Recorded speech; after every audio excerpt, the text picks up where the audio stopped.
Alright dudes, welcome back to another Borderlands 4 video, and today we're gonna take a look at every single legendary sniper rifle in the game. I went ahead, got all of them, and pretty much tested them to see exactly where they stack. And surprise surprise, we do actually have quite a few strong options, but also quite a few that are not really that great, so we're gonna jump right in it. Also, today's video has been sponsored by Amazon Games. Throne and Liberty is a free-to-play MMORPG which features an engaging combat, a deep narrative, and tons of content for both PvP and PvE enjoyers. And now is the perfect time to jump in, as it's about to get the biggest update yet via the Hyper Boost feature set. New servers are being added, as well as a fast catching up mechanic with more rewards and progression resources, both when completing leveling milestones and from clearing out content. PvE players can also tackle new challenges via dimensional trials. These time attack dungeons feature customizable difficulty as well as a weekly leaderboard. Meanwhile, PvP enthusiasts can progress further into the endgame via repeatable PvP battlegrounds. A new weapon class also got added called Orb Weapons. This one has a faster paced skill set based on magic, which lets you control allies and enemies with precision. To totally check out Throne and Liberty using my links down below, join the new Hyperboost servers, and enjoy all the fresh new ways of playing. Thanks again to Amazon Games for sponsoring today's video. Coming up on the dead last spot, at the very least from my testing, had to be the Boom Slang. This has the Bullet Pollinator ability, so after reloading, the first critical hit ricochets a sticky projectiles to up to 3 nearby enemies. And I'm not going to lie, there are much better ways that are much faster at actually launching a ton of sticky targets or sticky projectiles into the enemies, and this is definitely not one of them. I also believe this is a random world drop because I cannot recall what boss this even dropped. I'm pretty sure it's either a vending machine or some random world drop I got from somewhere, so it's not like you're going to want to dedicate farm for this anyway. Which also brings us to the next one, the Vamoose. Now this drops from Shadow Pelt right here in this auger mine in the snowy region, and it could have had potential. The thing about this is that it comes with the Scarce perk on it, so essentially it just unleashes its entire magazine after a small charge. Obviously this is going to be a Ripper weapon, so like most Ripper weapons in the game, it's probably not going to feel comfortable or even, well, busted to play with. It's definitely precise, I will give it that, and the damage can stack up, assuming that you can actually land all of the projectiles onto the target. If they move slightly like they always do, you're probably going to miss quite a few, which means losing a ton of DPS, hence why this is also going to be C or even D tier at most. Now, it does get a bit better from this point on because the next one is Fisheye. I believe this is also a world drop, so you're not going to find a dedicated spot to farm it. And this actually has some pretty nice damage because of its main effect, which is called the Ultima Ratio Regum. It fires wide, penetrating triple railgun shots with a plus 40% critical damage. So the best way to play with this is to line multiple enemies, preferably one behind another, so when you launch these projectiles, they pass through all of them in a line, dealing damage to every single one of them. And the damage for the most part is pretty good, at least on trash mobs. However, I'm pretty sure that this currently is either bugged or its text description is wrong, because it mentions it's supposed to fire some wide projectiles. However, if you look at them in game, they look pretty much as always, so narrow, just like every other weapon in the game. I'm not sure if that's intended, so if it does get changed in the future, I'm going to assume that this may become better, maybe even a great AoE tool, but in the meantime, it's still going to be at the bottom of the C tier. The next one is going to be Symmetry, and this is one of the more unique order weapons in the sense that it fires both during the charging phase as well as at the end of it once you unleash the projectile via the bilateral effect, so fires from reserve ammo while charging too. This also, by the way, works with the order enhancements that makes it, or at least gives it, a 30% chance to instantly charge, which translates to also instantly shooting those 5 projectiles when that happens, followed by the charge shot as well. But at the end of the day, that's still gimmicky. It's still going to just behave like any typical AR in this case, actually, not even like a, well, sniper that we have, and that is what makes it actually pretty weak. Now, it is kinetic damage, and technically you could buff it with maybe that crit dagger or maybe with some bloodletter, but at the end of the day, there are much better options coming in a little bit. By the way, this is going to be a drop from the Timekeeper, so you do have to repeat the final boss encounter, and it's going to have a pretty good chance to actually drop it for you. Now, the fifth weapon we have is Asher's Rise, which is going to be a melee weapon, one that also comes with different elemental combinations. And it's also a drop from Oppressor, so one of the story bosses. You can actually get this relatively early. In this case, it has the slow burn mechanic, so its critical hits actually apply status effects instead of increased impact damage, which means for somebody like Vex that uses Bloodletter, it's absolutely useless. However, for somebody like Harlow, for example, I can see this actually working pretty well, because you're essentially going to cause critical hits, and those critical hits will just stack a ton of status effects on the target. Possibly going even with a Rafa build like that, you can totally make it work that way. Is it the best melee weapon? However, probably not, but it is not that bad given the fact that you can get it relatively early in the game from an early story boss encounter, and it can spawn with a Jacob Spart on it, which can make it ricochet, plus of course has access to multiple types of elements. But in this case, I will still say there are much better options that you can get not too far after this. Which brings us to one of our first actually useful SRs, which is going to be the stopgap. This has the reconfigure. When firing, the fire rate decreases down to 20%, but damage increases up to 750%. So if initial, for example, projectiles deal like 2,000 to 3,000 damage, by the last ones, you're going to see them each popping off for like 20k plus, which in real testing scenarios actually behaves a little bit better than the middle of the pack, specifically because of that 750% bonus damage on some of the last shots. So if you can actually play without completely overheating, you can maybe even squeeze in a few more extra hits that still benefit from the mega buff over there, meaning that it's also going to work decently well against some of the boss encounters without using any of the knives. And by the way, this has all been filmed on UVH rank 5, hence why it takes a little bit longer to take down these bosses.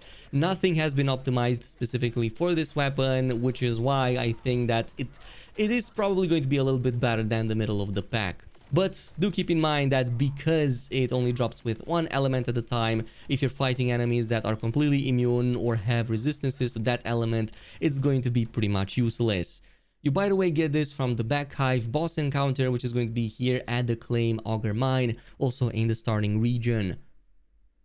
Anyway, let's keep on going, and the next one is the truck. It has the Fixer Upper. However, I'm not really sure what that effect even does, but from my testing, it seems that it's just working like any typical SR. It's just that its fire rate is going to be slightly higher. So with a larger magazine, you can definitely just take down targets and not like worry too much about it. It's not going to do anything crazy in terms of, let's just say, clearing speed, but it is a Jacob's weapon, so you can augment it in various ways via enhancements to have more ricochet and like jump to additional targets.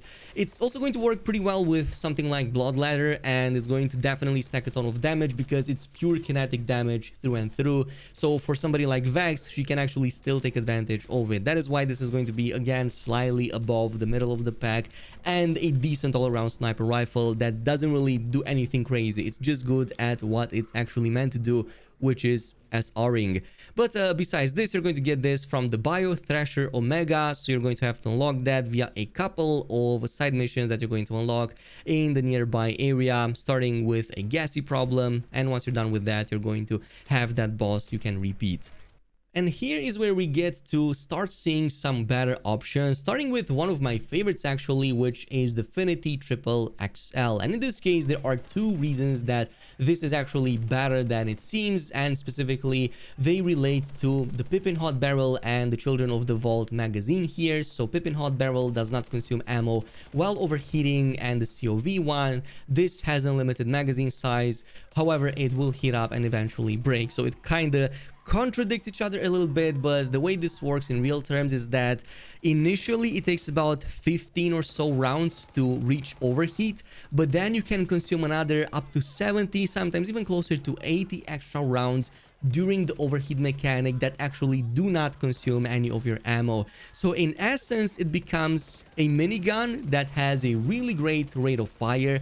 It's not going to be the best in terms of, well, accuracy, because you kind of have to fight with the handling a little bit, but overall I enjoyed the way it plays as a minigun if you are going to treat it as such. It only seems to drop with Incendiary Elemental. I'm not sure if it drops with anything else. But another thing that can actually turn it even better is that being a Vladov weapon, it benefits from the Vladov enhancement that has a chance to make it shoot extra projectiles. So that is essentially what can make this pretty good. I would say B+ or even A- on Ultra Volt Hunter rank 5, which is also what I've been filming here. So as you can see, it can definitely be decent even without any of that critical dagger at all. This, by the way, drops from the battle wagon here at one of the drill sites up north in the snowy region. So this is where you can actually find it.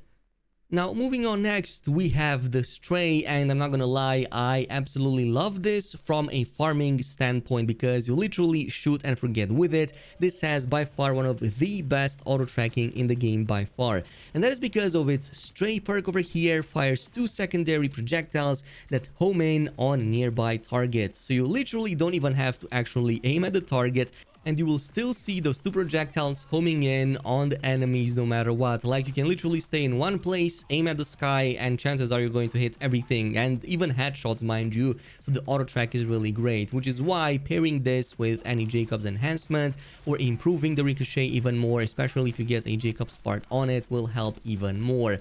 And of course, it's really high DPS, so you can actually still aim regularly at the target, and as you can see, the damage is going to be really good. In fact, if you're fighting bosses that tend to be surrounded by a ton of ads, I'm pretty sure this would be even more wild on a build for Rafa, but as you can see, because of its really high kinetic damage, it can also work great with the dagger and the bloodletter, but really great for a farming tool. You, by the way, are going to get this from this side of the map, from Pango Bongo, which is going to be a drill site here in Carcadia. Go ahead, take it down, and you will have a pretty good chance to actually grab it. And now we're actually getting closer to the top 3 on the list, and keep in mind that whichever of these you get, all of them are actually going to be really strong. Some of them are better suited for different types of builds. So let's get started with the 3rd spot, which goes to Katagawa's Revenge. This only spawns with 2 possible elemental combinations, Incendiary and Shock, where going with Incendiary will spawn some of these bubbles that eventually crash on the ground, dealing AoE damage, and especially if you have Ricochet, you're going to make a lot of them spawn. But there's also the shock mode, in which you spawn shock versions of these that will float in the air, continuously zapping enemies, both the primary targets and also some of the adjacent ones. So in essence, this is going to be excellent for any, well, build that takes advantage of elemental damage in this case. So somebody like Harlow can actually really melt faces with something like this, like I mentioned in the previous video, but I'm pretty sure that you can also make this work on Amon or like anybody else. I even had a version of this on Rafa that really helped me in the leveling stage. But speaking of that, you're going to get this from the driller hole on this side of the map, so it also comes from a pretty decent early mid game boss encounter.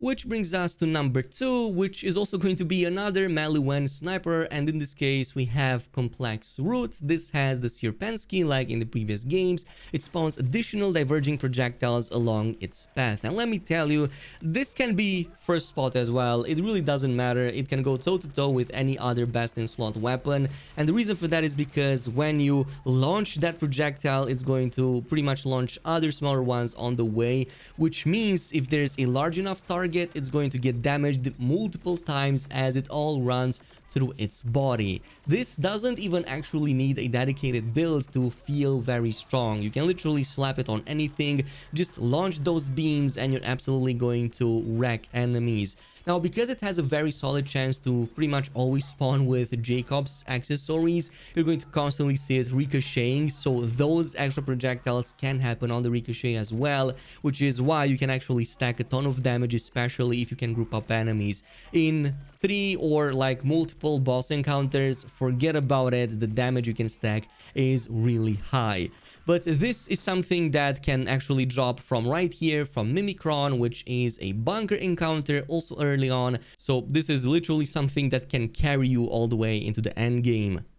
but there can only be one top spot, and personally I think that should go to the Borstal Ballista. And I also want to thank a lot of you guys who actually pointed this out to me in one of the previous videos, but this has a very good perk called Propagation. Essentially, when you fire its projectile, you will see that in the far range it's then going to spawn a spiraling set of even more projectiles, pretty much at least 18 in total. So that means stacking up a ton of damage from far away, making it one of the few snipers that actually take advantage of far range fully. But in this case, because of that stacking damage, you can literally take down enemies very easily. However, this is going to work best if you stay way further away from them for those spirals to actually spawn. It also works excellent with, in this case, Blood Ladder, which is going to take advantage of all of that stacking damage. And from what I've noticed, it's pretty much one of the only weapons that makes Blood Ladder to last for an insane amount of time. Like every other weapon, it goes away after a few seconds. This can last for like good 10, sometimes more than that seconds, just because of the way it works. So give it a try. I think there are multiple other builds that can take advantage of it. I'm pretty sure somebody mentioned Amon can take advantage of this to one-shot enemies. And if you're mixing in that critical dagger, forget about it. It's pretty much going to be GG's. This was also a drop from the Timekeeper, by the way. At the very least, that seems to be where like this weapon can drop, but of course you can probably also get it as a world drop. And this pretty much concludes today's video with the best snipers in the game. Totally let me know down below in the comments which one is your favorite, or if you found any hidden interactions with any of them. And of course, let me know down below in the comments if you want to see other videos like these on the channel. Thanks much for watching, and I'll see you in the next one.